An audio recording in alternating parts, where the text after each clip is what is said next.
Harold Eugene Green, más conocido como Ari Green, fue un afamado ladrón de bancos estadounidense y proscrito durante la década de 1930 en la época de la Depresión y mayormente reconocido como uno de los integrantes de la banda de John Dillinger, además de haber estado asociado en sus comienzos con Frank Nash, Bonnie Davis y Barker Carpes Gang. Ari Green era visto como un criminal sumamente ingenioso y un verdadero maestro en marcación, por saber elegir qué banco robar.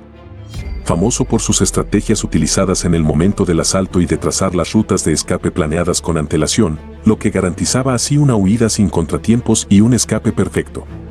Además, estaba vinculado con agentes de policía y políticos corruptos de St. Paul, Minnesota. Esto lo convertía en una persona muy valiosa, ya que contaba con la ventaja para crear refugios seguros y recibir el aviso sobre las redadas policiales.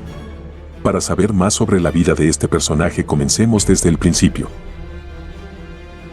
Harold Eugene Green nació el 2 de noviembre de 1898, residía en el condado de Pueblo, Colorado, junto a su madre y sus hermanos James y Frank, dado que su padre falleció cuando Ari tenía tan solo 3 años. Al parecer, su carrera delictiva empezó desde joven con entradas y salidas de reformatorios y correccionales, y por lo que se puede saber jugaba con los cambios de identidad. Los siguientes datos son antecedentes penales de Eugene Green, conocido también como Ari Green, así como George Graham, Charles Ryan, George Green, Fred Rock y Frederick Raleigh. Eugene Green fue detenido el 11 de agosto de 1916 por la policía de Milwaukee, en Wisconsin, y se le acusó de hurto mayor. Recibió una condena de 6 meses en una casa correccional. El 7 de julio de 1921, en relación con una investigación sobre ciertos cargos, fue detenido como George Graham por el Departamento de Policía de St. Paul, en Minnesota. Como Fred Rock, ha sido detenido por el Departamento de Policía de Minneapolis, en Minnesota, bajo la acusación de presunto ladrón de automóviles, y se le impuso una suspensión de 90 días. Si estás disfrutando la historia de este famoso ladrón de bancos y sus ingeniosas tácticas, déjanos un like y comenta qué te parece su historia hasta ahora. No olvides quedarte hasta el final, ya que lo más impactante de su vida aún está por llegar.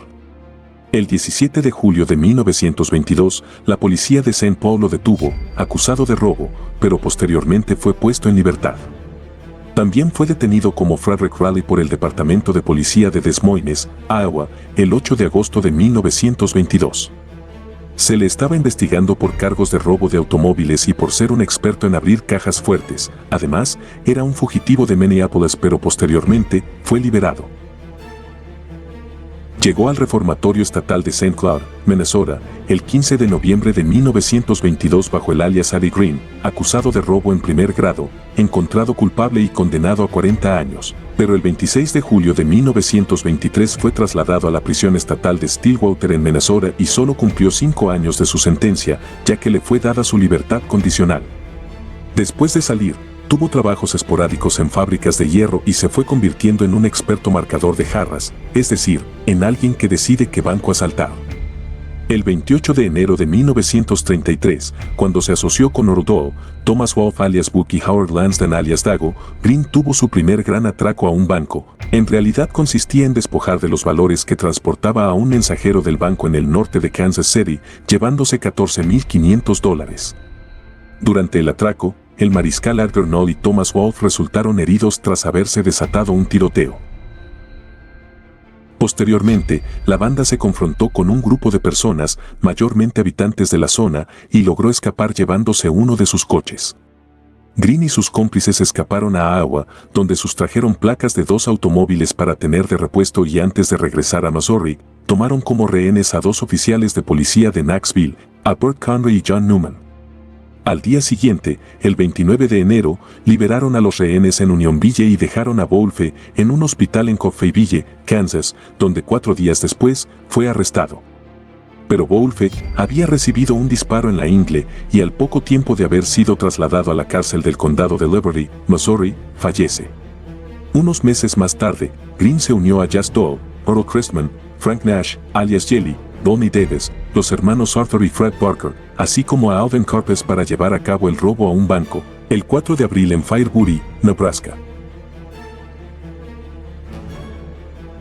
Pero durante el asalto Christman sufrió heridas de gravedad, y por más que Green lo llevó a la casa de Vern Miller en Kansas City, para que pudiera sanar, lamentablemente, Chris Mann falleció debido a sus lesiones y fue sepultado en una tumba sin nombre en las afueras de la ciudad. Debido a lo ocurrido, frustrado y disgustado con las estrategias empleadas por los hermanos Barker, Green decidió buscar una nueva banda. A finales de 1933 y principios de 1934, se unió a Babyface Nausen, junto a Tommy Carroll y Homer Van Meter, y al tiempo se encontraba siendo parte de la pandilla reorganizada de John Dillinger. El primer atraco que realizaron juntos tuvo lugar el 6 de marzo, en el que participaban los 6 integrantes de la banda, asaltando el Security National Bank and Trust Company en Sioux Falls, Dakota del Sur, logrando robar $49,500. Pero un agente de policía, Hal Keith, que se conducía en motocicleta, fue alcanzado por 4 balas en el pecho cuando, a través de una ventana, le disparó Babyface Nausen. Una semana más tarde, se encontraban en el estado de Iowa, en la ciudad de Mason City. Su equipo junto con Van Meter habían estado previamente revisado el banco, que poseía un valor aproximado de $250,000, y a pesar de haber elaborado varios diagramas y rutas de escape gracias a Green, el 13 de marzo la banda solo logró robar $52,000 del First National Bank y tomó 25 rehenes para facilitar su escape. Pero durante la fuga tanto Dillinger como Hamilton sufrieron heridas en los hombros, al igual que un inocente transeúnte que Nausen confundió con un agente de policía. Cuando volvieron a St. Paul, Green ofreció un refugio seguro para Dillinger y Van Meter. Hasta cierto punto, ya que el FBI había estado siguiendo a Dillinger desde hacía un tiempo, al igual que a otros criminales de la época de la Depresión, y estaba a punto de atraparle. El 31 de marzo, los agentes federales realizaron un operativo irrumpiendo en el escondite y sorprendieron a los 3.